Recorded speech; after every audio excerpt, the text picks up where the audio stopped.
Hi, my name is Laura Holyfield. This is my final reflection for my EDM310 class with Dr. Strange at the University of South Alabama.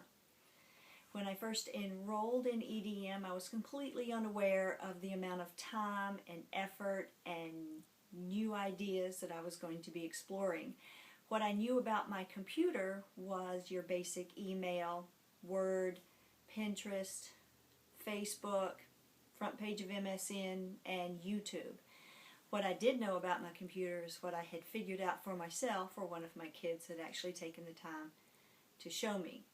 I was way behind the times, let's just say. I was so far behind the 8 ball, by the time I got the first email, I was scared to death. I didn't know if I could survive this course, but it's not like I had a choice.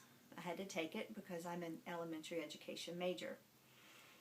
Part of being behind the times meant also I had a 5-year-old phone that turned on and off whenever it pleased, took really awful pictures, and was only good for calling and texting for the most part. So let's just say I had a lot to learn. The first email that came from Dr. Strange in the summer was loaded with links with assignments and blogs and activities and projects. It was completely overwhelming, and I think I like to get overwhelmed because I do a very, very good job of it. I had no idea what I was getting into, but lucky for me, there were a lot of people there to help out. Dr. Strange has some wonderful assistants, and they can answer just about any question I had.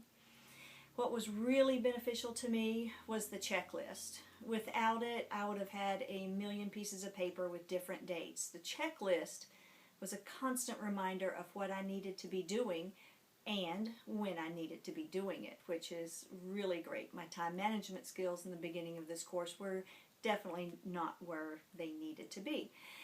The first thing I enjoyed was setting up my blog.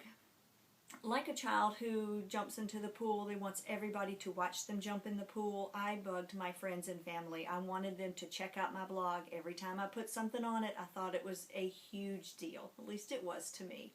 And I needed them to see it. Blogger is a very easy to use program. I picked it up rather quickly anyway, and it was fun to create and to make it a little bit more personal and a little bit more mine. I really liked the gadgets that were running up and down the side. HTML code, while it's not a difficult concept to wrap your brain around, when you do it incorrectly, it can cause quite a bit of chaos. Stephen, one of the lab associates, can tell you just how crazy it can make me when I have redone something or created something incorrectly with HTML code, ignored a warning, proceeded on, and then completely blew up my blog site. He taught me how to keep your cool when things go wrong, and then how to find the answer and fix it when things go wrong. For me, that was absolutely invaluable, and that just happened just a couple of weeks ago.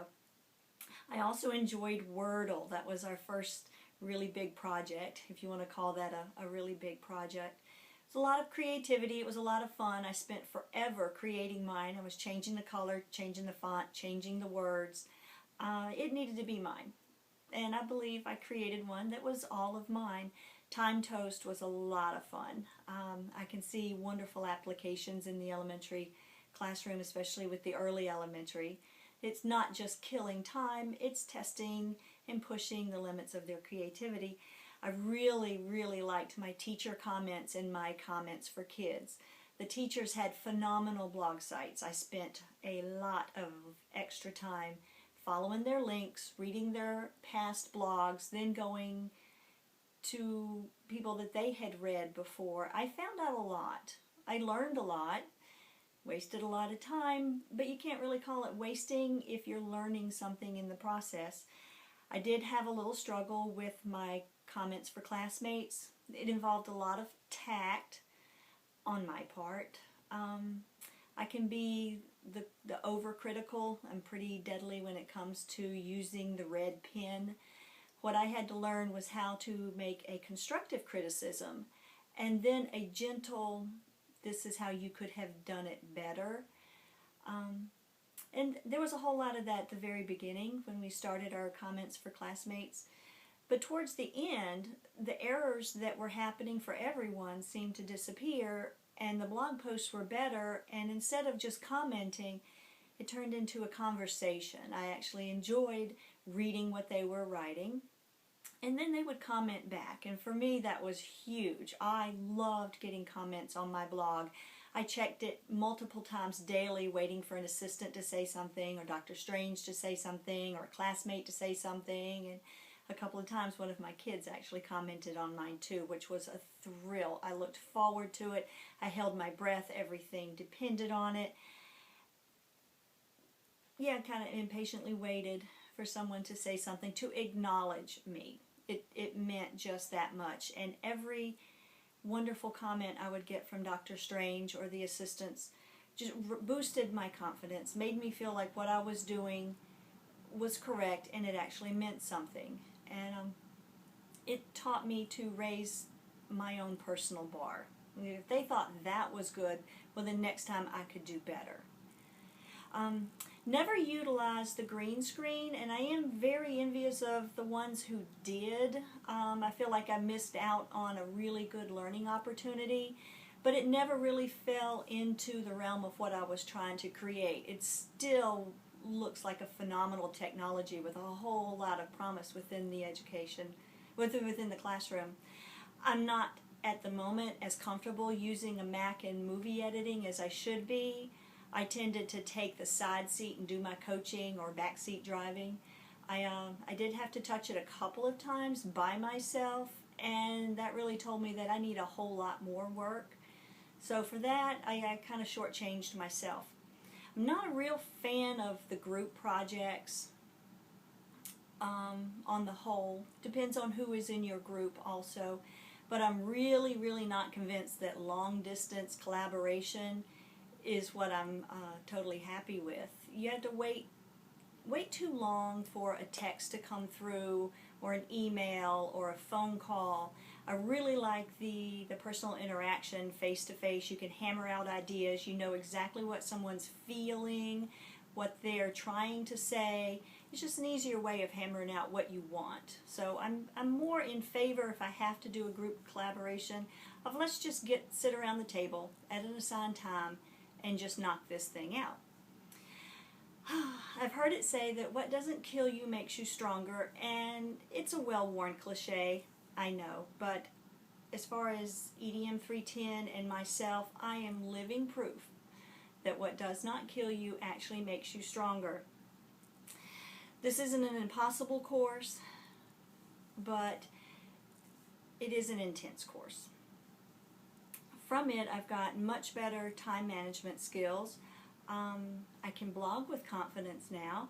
I have a better understanding and appreciation for the technology that's out there now and what could possibly be coming, and how to use that in my classroom. Before, I considered myself a teacher. I do now see the difference between teaching and educating, and obviously I will be a lifetime learner along with my students, which is just absolutely great.